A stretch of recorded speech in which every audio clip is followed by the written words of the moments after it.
चाणक्य नीति कहती है कि अगर दुश्मन तुमसे ताकतवर है तो उस पर अंधाधुंध अटैक मत करो, क्योंकि इससे तुम्हारे हथियार की जो धार है वो भी कुंद होगी और तुम थकोगे भी, तुम्हारी एनर्जी कम होगी। इसीलिए अपने से ताकतवर दुश्मन को हराने का गुरु मंत्र ये है कि हमला वहां करो जहां उसे दर्द होता है और उस पर लगातार चोट करते रहो। वो दर्द में चीखेगा, चिल्लाएगा और वो हार भी मानेगा तुम्हारे सामने। ठीक वैसा ही हो रहा है। भारत का जो मास्टर स्ट्रोक था, जो पिछले 2 हफ्ते से भारत आजमा रहा था, वो चमत्कारिक रूप से सफल हो गया है। यकीन नहीं आता, खुद अपनी स्क्रीन पर देख लीजिए। ये व्यक्ति है डोनाल्ड ट्रंप का सबसे बड़ा सलाहकार पीटर नवारो। बल्कि ये कहिए, भारत पर जितने भी टैरिफ लगाए जा रहे हैं उसके पीछे इसी का दिमाग है। पिछले 1 महीने से इसके इंटरव्यू आप देख लो, ये लगातार भारत को धमकियां दे रहा था, लगातार भारत पर सैंक्शंस लगाने की, भारत पर टैरिफ लगाने की बात कर रहा था और भारत को कह रहा था कि तुम्हें झुकना पड़ेगा, हमारे सामने दबना पड़ेगा। लेकिन कल देर रात इसने फिर से अमेरिकी मीडिया के सामने एक प्रेस कॉन्फ्रेंस करी और जरा ये देखिए इसने कहा क्या है। पीटर नवारो ने कहा है, dear Indians, I love you, मैं तुमसे प्यार करता हूं और नरेंद्र मोदी को तो मैं बहुत पसंद करता हूं, बहुत शानदार नेता है, लेकिन प्लीज कच्चा तेल रूस का खरीदना बंद कर दो। इतना ही नहीं, जब उनसे भारत और चीन के संबंधों के बारे में पूछा गया तो लिटरली धुएं निकलने लगे पीटर नवारो से।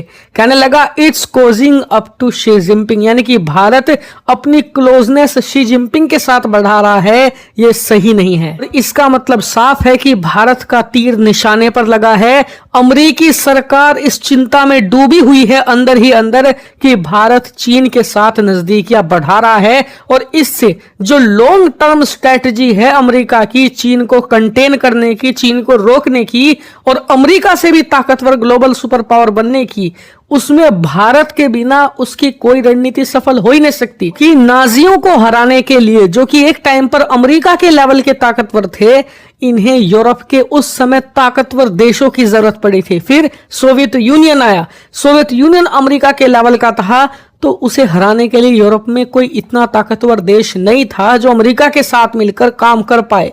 इसीलिए याद कीजिए अमेरिका ने क्या किया था, उसने तमाम यूरोपियन देशों को इकट्ठा किया, एक यूरोपियन यूनियन बनाई और फिर नाटो का निर्माण किया, यानी कि सभी ताकतवर देशों को इकट्ठा किया। अब आया है चीन। चीन को हराने के लिए एशिया में एक सिंगल देश ऐसा नहीं है जो उसके सामने खड़े होने की हिम्मत दिखा पाए। भारत के अलावा भारत ही अमेरिका के साथ मिलकर चीन को हरा सकता है और बिना भारत के चीन को हराया नहीं जा सकता। लेकिन ट्रंप की जो घटिया रणनीति है पिछले 6-7 महीनों में, उसने भारत को मजबूर किया है चीन के साथ अपनी क्लोजनेस बढ़ाए। और बिल्कुल ऑनेस्टली बताऊं तो अमेरिका को ये उम्मीद ही नहीं थी। इन्हें लग रहा था कि भारत पूरी तरीके से इनके पाले में आ चुका है, भारत के पास ऑप्शन नहीं है। अगर हम भारत के खिलाफ कुछ करेंगे भी थोड़ा बहुत तो भारत झुक जाएगा तुरंत, क्योंकि कोई भी ऐसा देश नहीं है जो भारत का साथ दे, उससे मदद लेकर भारत अमेरिका को जवाब दे पाए। लेकिन भारत ने जिस शानदार तरीके से अपने जियोपॉलिटिक्स को घुमाया है, लिटरली रातों रात 180 डिग्री घुमाकर रख दी भारत ने अपनी पॉलिसी और अमेरिका को पटक दिया है। अमेरिका चाहे 50 की जगह 75% टैरिफ लगा दे, कुछ नहीं बिगड़ने वाला भारत और भारत की इकोनॉमी का। और इसी चीज को लेकर पीटर नवारो और इसका जो मालिक है ट्रंप, दोनों भड़के हुए हैं, क्योंकि भारत इकलौता देश ऐसा है जो झुक नहीं रहा ट्रंप के सामने, अमेरिका के टैरिफ के सामने रुक नहीं रहा और जबरदस्त तरीके से ट्रंप को मुंहतोड़ जवाब भी दे रहा है। ये अब तक ट्रंप ने नहीं सहा, इसीलिए इन्हें इतना दुख हो रहा है। और अभी तो रुकिए, शुरुआत है। आने वाले समय में शी जिनपिंग और पीएम मोदी की बैठक होने वाली है और उस समय आप देखिएगा ट्रंप के कैसे धुएं निकलेंगे, ट्रंप प्रशासन का क्या ऐतिहासिक मेल्टडाउन होगा और वो सब कुछ मैं आपको दिखाऊंगा प्रॉपर रिएक्शन के साथ। इसीलिए चैनल को सब्सक्राइब करके अब रख लो।